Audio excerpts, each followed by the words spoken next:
Hey y'all, today on the farm we're gonna do some cow work. Some of y'all like to sit when we work the cows. We're gonna work the cows and do straight up cowboy things today. But first things first, it is in the mid 30s right now. It's super duper cold per South Georgia standards. And I gotta deliver a bunch of my non-GMO grits and cornmeal from the ground from the corn I grow here on the farm. But before I can do that, we gotta go out here and make this irrigation work right. See that end gun squirting in one place out there instead of going like this and going round and round and watering everything, is watering in one place. So I got this big old long cane pole here, like you'd use to do some fishing if you were deep sea fishing with a cane pole. I'm gonna take it out there and hit that end gun to make it start working. You can tap them sometimes, it'll trigger the mechanism that makes it work. So we're gonna go out there and try to make that end gun work. But before I do that, I gotta put on my rubber boots and I gotta take off my nice dress hat. That's my nice Massey Ferguson hat I wear when I'm meeting with my banker or going out to eat or paying bills, that kind of thing. And I put on my work hat. Got a different one that's less nice. This is my informal Massey Ferguson hat, and that's my formal Massey Ferguson hat.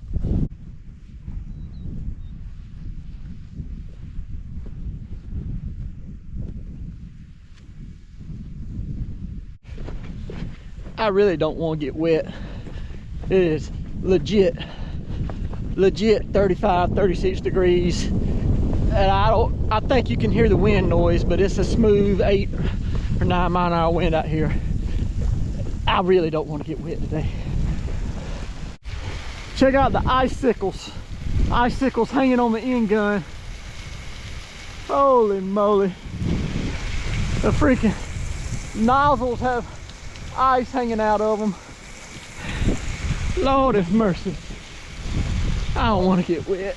Oh Lordy. Here we go.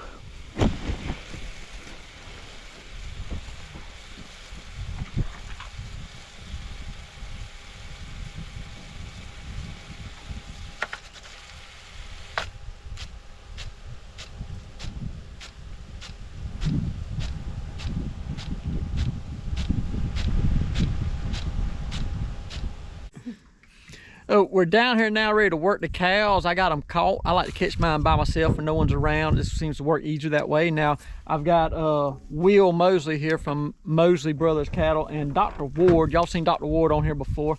Can you tell us what we're going to be treating them for today, or what we're doing? Yes, sir. We taking care of your mama cows today with a vaccine for respiratory and reproductive viruses that cows can be accustomed to getting. And we're also going to deworm them with an injectable dewormer and an oral dewormer. Doubling down on the dewormer. That's right, that's right. It's a tough time of year for them and under a lot of stress, so we're going to help them out as much as we can. And he's saying under a lot of stress because they're calving and it's winter time, so they may not have as much nutrition as they would normally have from the grass, and they're trying to make milk for a calf, so a little more stress on the mamas this time of year. So Ward's gonna be up here on the squeeze. He's gonna be doing all that hard work there, and I'm gonna be back there pushing the cows up. And we're gonna try to teach Will how to work cows, see if he can learn a few things today. The way my chute works is once I push the cows up into the chute, they can come down this long alleyway or chute, whatever you want to call it. We got these boards nailed right here beside the post, and to keep the cows from backing out, we'll take one of these little fence posts or metal tubing and slide it in right there, and the cow can't back up. She's stuck. When she gets up past the next one, to slide it up just to keep them punched up so they don't back up.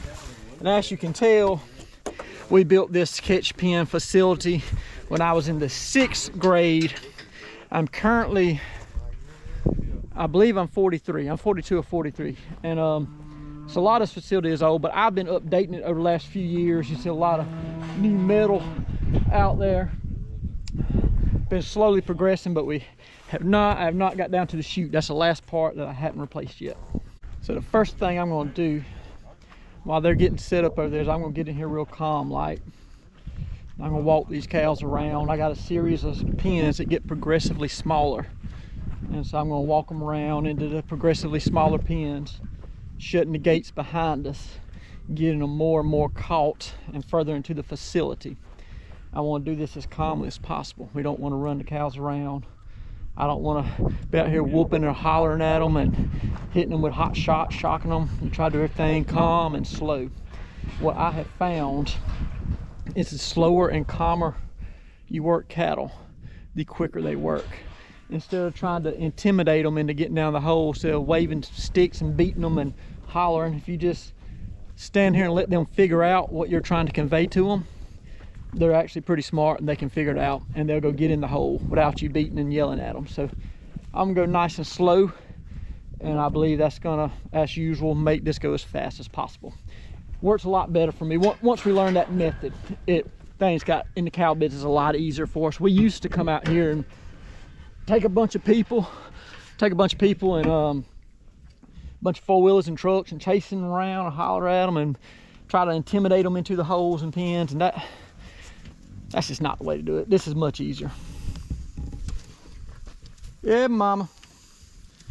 Yeah, mama. Yeah, mama, let's go. Let's go, mama. So the type of cows I run these are Brangus, and I have bred them previously with an ultra black bull the last 2 cycles instead of a Brangus bull. And the last cycle, just my heifers alone were bred with a Hereford bull. That's why you see some of these little calves with some white on the heads, making some baldies. There's a little baldy calf. But my mama cows here are Brangus cows. Brangus is a mixture of Angus and Brahma, and then an ultra black is a Brangus that's crossed with an Angus again, so it's got a little more Angus in it. I'm not a fan as much of the ultra black because the legs are shorter and the calves are lighter.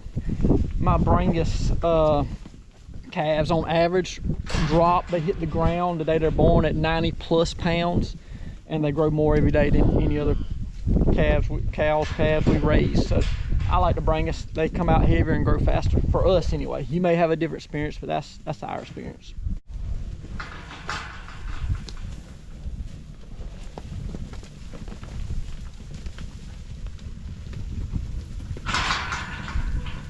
All right, girls.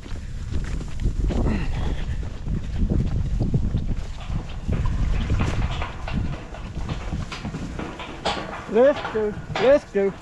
One straggler. Come on by, straggler. You turn around, let's go.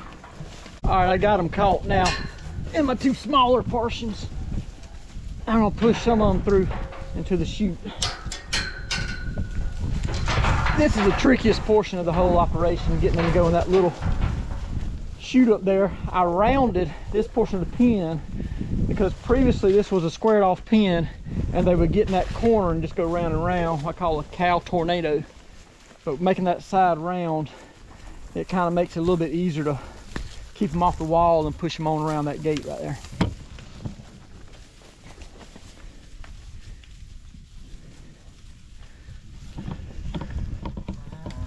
Little bit of a trickier situation here. Most of the calves are in this catch right here.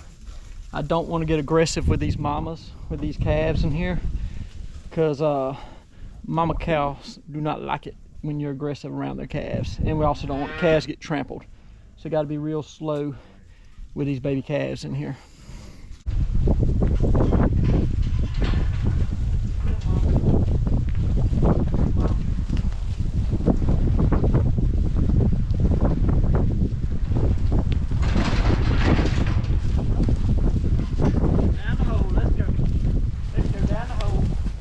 I got them caught down a little triangular pen what leads into the chute. So as you see, the pins keep getting smaller and leading toward the end goal each time. So they keep getting finer and finer caught until they're all the way caught in the squeeze in the end, where they can get their vaccines and get ear tags if they need them and nuts cut or whatever else.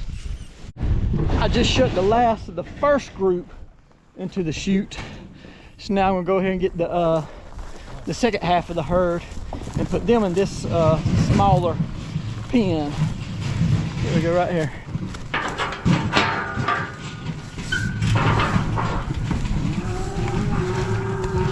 Room up front. Oh, let me get that room. Room up front, girls. Room up front. You want to go too? You want to be difficult? Them little steers, they always the ones gonna cause problem. You're gonna be by yourself, buddy, if you don't go now.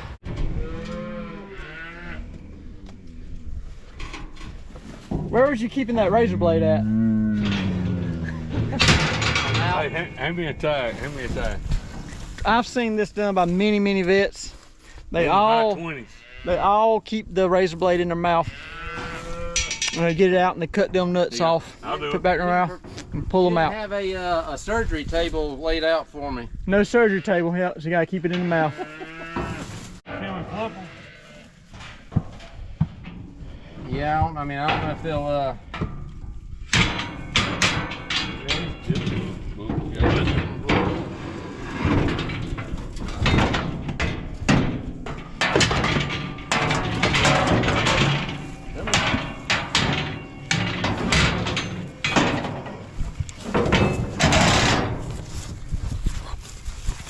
You gonna let him go? You got him? Uh-oh. Feel the hole. I got it. He ain't going nowhere. My big tail ain't gonna let him go nowhere.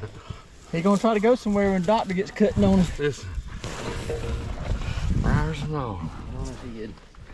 I got his head. But it's gonna be okay in a minute. But it ain't gonna feel good for just a second now.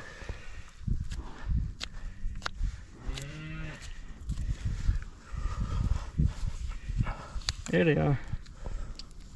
Peanuts. Popcorn. hold that leg, hold that leg, hold that leg. We kicked in the face. This was like doing that list, ain't it? That's what we do all the time. He about to get me. Come on, y'all, it'll be tough now. You ready? He's gotta tag him. Tag him. Watch that foot. Oh my God. Doc just got tagged by the no. He's got tagged by that bar that opens and shuts, squeeze. It cost extra.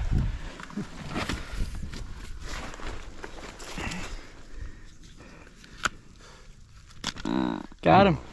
Good. Good. Yep, we go, buddy. All better, all better. You gotta go with your mama right here, buddy. Get in here with your mama. Get in here with your mama. Chip, chip, chip, chip, chip, chip, chip. She'll take you back.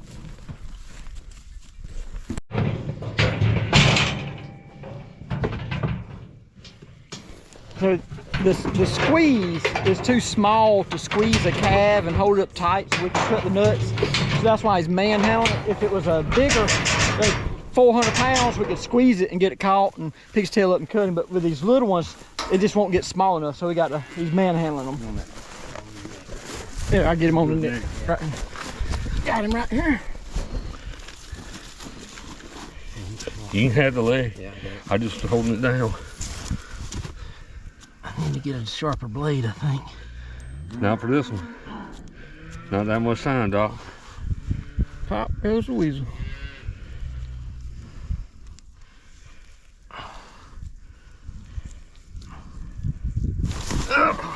I felt that one.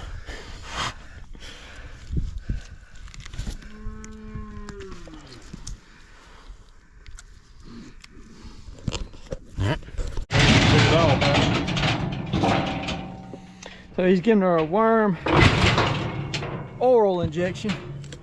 Puts that up there. Tastes good.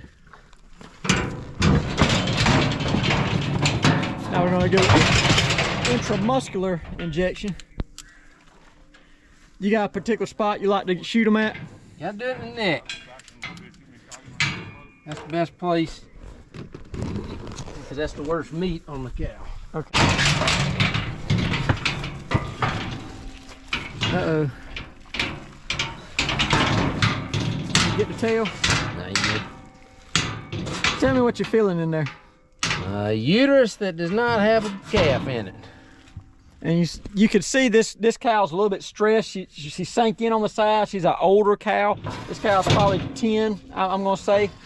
And so she's a little bit stressed, which means she won't get caught. She's got to have everything she needs, all the minerals, all the food, probably in good condition to get caught. So probably her health condition is why she's not caught. Right. Wardo's with Thomasville Animal Hospital. Did I say that right? Yep. Okay. Thomasville Animal Hospital down there in South Georgia, extreme South Georgia, right by Tallahassee, Florida.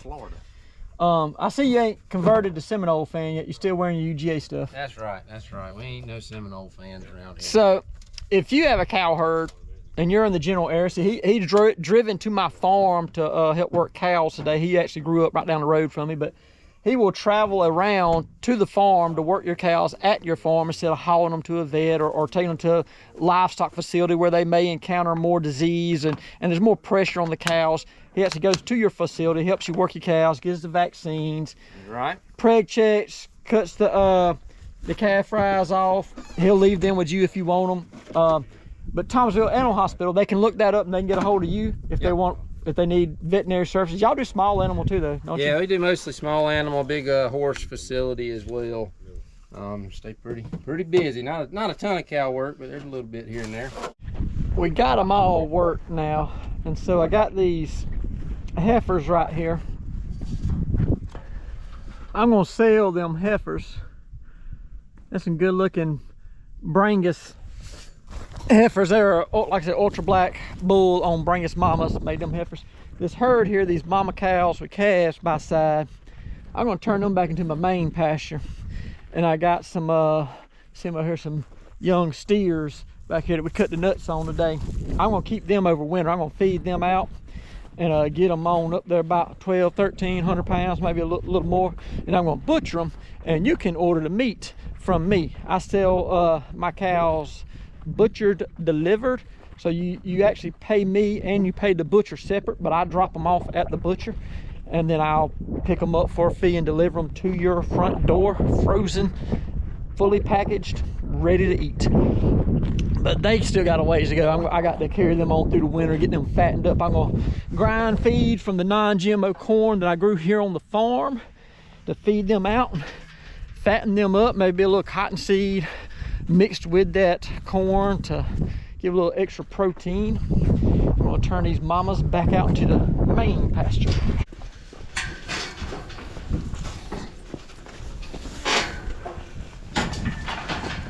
Take your time, ladies, take your time, real slow.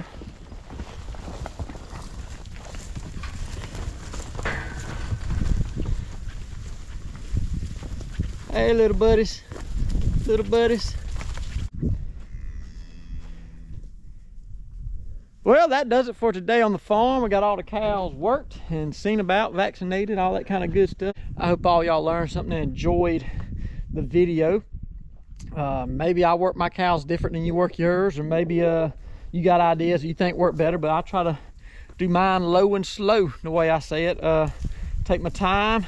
Seems like it works better that way for me rather than doing a lot of hooping and hollering. But I thank all y'all for watching. Hope to see you next time.